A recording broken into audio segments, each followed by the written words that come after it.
আর এবার আমরা নজর রাখবো নদিয়ার দিকে। নদিয়ার কালীগঞ্জ, সেখানে পুলিশ ফাঁড়ি ঘেরাও, শিশুকে যৌন নির্যাতনের অভিযুক্তদের গ্রেফতারির দাবিতে অবরোধ করেন স্থানীয়রা।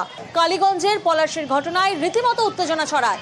শিশুকে ডেকে নিয়ে গিয়ে যৌন নির্যাতনের অভিযোগ, পুলিশের বিরুদ্ধে নিষ্ক্রিয়তার অভিযোগ। মীরাবাজার ফাঁড়ি ঘেরাও করে চলে বিক্ষোভ। 12 নম্বর জাতীয় সড়কেও অবরোধ, চলে বিক্ষোভ। তো 4 জন ছেলে ছিল, ওকে পাবজি খেলছিল, পাবজি খেলবে বলে ওকে ডাকলো বাচ্চা মেয়েটাকে ডেকে বললো যে এখানে বস। ওকে বসেই ওকে কোলে করে তুলে নিয়ে গেলো, একটা ঘরের মধ্যে নিয়ে গেলো, ঘরের ভিতরে। তারপরে ওইসব কীর্তি করেছে, করার পর তখন তুই যদি এইসব কথা বলিস তাহলে তোর গলার টিপি বা মুখ টিপি ধরে তখন মেরে দেবো। ও তখন চিল্লাতে লেগেছে, কাঁদতে লেগেছে, ওর গলার মুখ চেপে ধরেছে। তখন এই ভয়ে কাঁদতে লেগেছে, তখন লোক জড়ো হয়েছে। থানাতে বললাম যে এরকম আমাদের দোষী শাস্তি চায়। ওরা এতক্ষণ হয়ে যাওয়ার পরেও যে দোষীরা গ্রেপ্তার হয়নি। আমাদের মূল দাবি 24 ঘন্টার মধ্যে অভিযুক্তকে গ্রেপ্তার করতে হবে এবং সেই সঙ্গে পুরো পলাশীর নারী সুরক্ষার দায়িত্ব নিতে হবে। এই ছবিটা দেখে নিশ্চয়ই আপনাদের মনে পড়ছে সন্দেশখালীর বেতাজ বাদশা শেখ শাহজাহান, যার বিরুদ্ধে ভুরি ভুরি অভিযোগ সামনে আসে এবং আসে একের পর এক কীর্তি। আর এবার আরো এক কীর্তি, ভুয়ো নথিতে ফায়ার আর্মস লাইসেন্স, আলাদা ঠিকানা দেখিয়ে 4টি লাইসেন্স তৈরি করে শেখ শাহজাহান, সবই নাগাল্যান্ড থেকে। আর এই নিয়ে শাহজাহানকে জেরা করেছে সিবিআই, শীঘ্রই আদালতে রিপোর্ট জমা দেবে।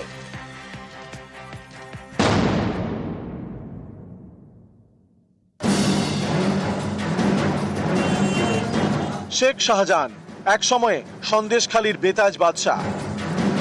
গত বছর ইডি আধিকারিকদের উপরে হামলার ঘটনায় তাকে গ্রেপ্তার করে সিবিআই।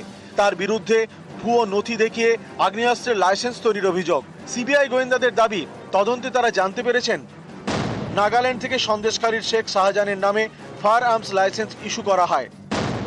4টি আগ্নেয়াস্ত্রের জন্য আলাদা আলাদা 4টি লাইসেন্স, প্রতিটির জন্য আলাদা আলাদা ঠিকানা দেখায় শেখ শাহজাহান। এখানেই প্রশ্ন, একজনের নামে 4টি ফায়ার আর্মস লাইসেন্স কিভাবে সম্ভব? একজনের নামে একাধিক ঠিকানায় লাইসেন্স ইস্যু হলো কিভাবে? 2024 সালের জানুয়ারিতে শেখ শাহজাহানের বাড়িতে যান ইডি আধিকারিকরা।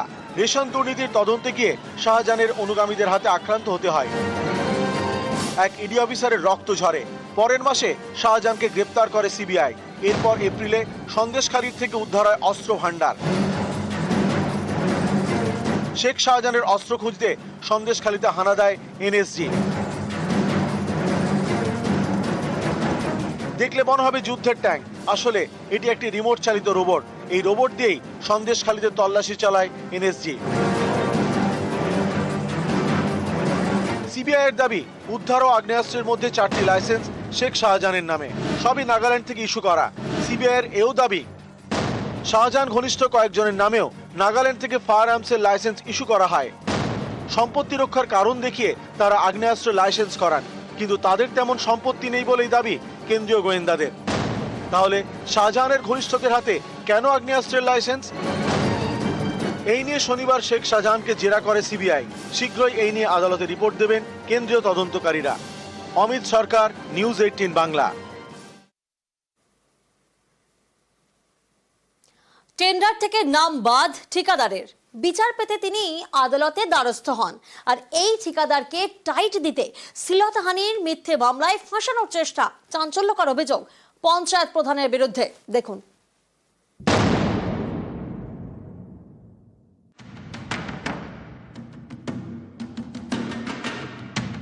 বীরভূমের বোলপুরের রূপপুর গ্রাম পঞ্চায়েত, তৃণমূল পরিচালিত পঞ্চায়েত। এই পঞ্চায়েত এলাকারই এক ঠিকাদারকে মিথ্যে মামলায় ফাঁসানোর চেষ্টা করা হয়েছে বলে অভিযোগ। অভিযোগের আঙুল পঞ্চায়েত প্রধানের দিকে। ঘটনার সূত্রপাত পঞ্চায়েতের একটি টেন্ডারকে ঘিরে। অভিযোগ, কাছের লোককে টেন্ডার পাইয়ে দিয়েছেন পঞ্চায়েত প্রধান এলিনা খাতুন। তার বিরুদ্ধে দুর্নীতির অভিযোগে সরব হন এলাকারই ঠিকাদার জয়নাল আবেদিন। এই ঠিকাদারের দাবি, অন্যায়ভাবে তার নাম বাদ দেওয়া হয়েছে। এ নিয়ে তিনি বোলপুর মহকুমা আদালতে নালিশ করেন। আদালতের নির্দেশে রূপপুর পঞ্চায়েতে যায় পুলিশ। অভিযোগ, এতেই ক্ষেপে যান পঞ্চায়েত প্রধান এলিনা খাতুন। এই ঘটনার কয়েকদিন পরেই ঠিকাদার জয়নাল আবেদিনের বিরুদ্ধে শান্তিনিকেতন থানায় শ্লীলতাহানির অভিযোগ জমা পড়ে। অভিযোগকারী হিসেবে সই রূপপুর পঞ্চায়েতের তৃণমূলের মহিলা সদস্য বিষ্ণুপ্রিয়া কোঁড়ার। একটা নিরীহ মহিলাকে নিয়ে আমার নামে একটা শ্লীলতাহানি কেস দিয়েছে। তাকে আমি ওনাকে বললাম যে ম্যাডাম আপনাকে আমি কি কোনো রকম কোনো খারাপ ব্যবহার করেছি বা খারাপ আচরণ করেছি? তো উনি বললেন না, আমার সঙ্গে তো আমার ভালো সম্পর্ক, কোনো খারাপ ব্যবহার করিনি। এখনই যদি বলেন এখনই আমি কেস উইথড্রল করতে চলে যাব, ওরা কিভাবে কি করেছে আমি জানি না, আমি শুধু সাইনটা করে দিয়েছিলাম। এটা করছে বাবু দাস আর মধু আর অশোক প্রধান। যে কাজগুলো এখন সরকারি বেরোচ্ছে, মধুর চাচাতো ভাই ফাইজুল, ওরা গেট আপ করে 3-4 জন মিলে কাজগুলো করবে আর কাউকে কাজ করতে দেবে না, এই ওদের মেন উদ্দেশ্য। মহিলা পঞ্চায়েত সদস্য বলছেন শ্লীলতাহানির কোনো ঘটনা ঘটেনি। তাহলে অভিযোগপত্রে কেন তিনি সই করলেন? মহিলা পঞ্চায়েত সদস্যর দাবি পঞ্চায়েত প্রধান ও তাঁর দলবল তাঁকে সাদা কাগজে সই করিয়ে নিয়েছেন। তাই শ্লীলতাহানির অভিযোগ তুলে নিতে শান্তিনিকেতন থানায় তিনি আবেদন করেছেন।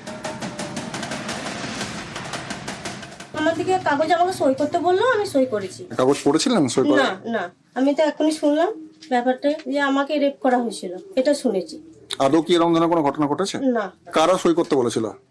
এটা বাবু দাস ছিল, প্রধান ছিল, উপপ্রধান ছিল। সেটা আজকে ভয়ে বলছে। ও জানানোর পরই ওকে ওই সিপিএম ওই জয়নাল আবেদন ও বাড়িতে গিয়ে ওকে জোর করে গালিগালাজ করে এরকম করে ওকে একটা ভয় দেখানো হয়েছিল। ও আমাদেরকে যখন জানাই তখন তা বলা হয়েছিল যে তুমি দেখো তোমার ব্যাপার, তুমি নিজের সেফটির জন্য তুমি প্রশাসনের সাহায্য নিতে পারো। সে ওটা করেছে। আজকে যে অভিযোগটা করছে পুরোপুরি ও ভয়ে করছে, ও প্রাণনাশের ভয়ে করছে। বীরভূম থেকে ইন্দ্রজিৎ রুজ, নিউজ 18 বাংলা। আর এবার আপনাদের দেখাবো বাঁকুড়ার বাড়িকুলের গ্রাম। সেখানে জলের সমস্যা কতটা চরমে। টিউবওয়েল আছে কিন্তু জল পড়ে না, কারণ এলাকাটি পাহাড়ি। আর এভাবেই দেখুন হাঁড়ি বালতি নিয়ে দূর দূরান্ত হেঁটে যেতে হয় শুধুমাত্র ঘোলা জল নিতে। এখানে পাহাড়ের গা বেয়ে যে জল গর্তে জমে সেটাই তাদের ভরসা। ঘোলা জলেই তেষ্টা মেটায় পাতাজুবা গ্রাম।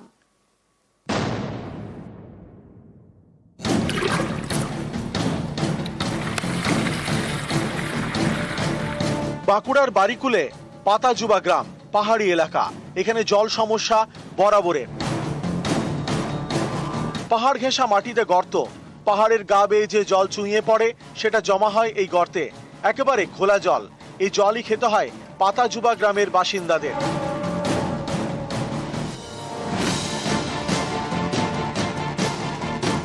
বৃষ্টির জল জমে থাকে পাহাড়ে, পাহাড়ের গা বেয়ে এই জল চুইয়ে চুইয়ে পড়ে। পাহাড়ের নিচে যে গর্ত তাতে জমা হয়। গর্তে জমা এই ঘোলা জলই খেতে হয়। হাঁড়ি বালতি নিয়ে হাঁটা, জঙ্গল পেরিয়ে যেতে হয় এই ঘোলা জল আনতে। পাহাড় নিচ থেকে মানে জল নিতে হয়, যাওয়া আসা বড় কষ্ট হয়। আপনারা বলেননি পঞ্চায়েতকে?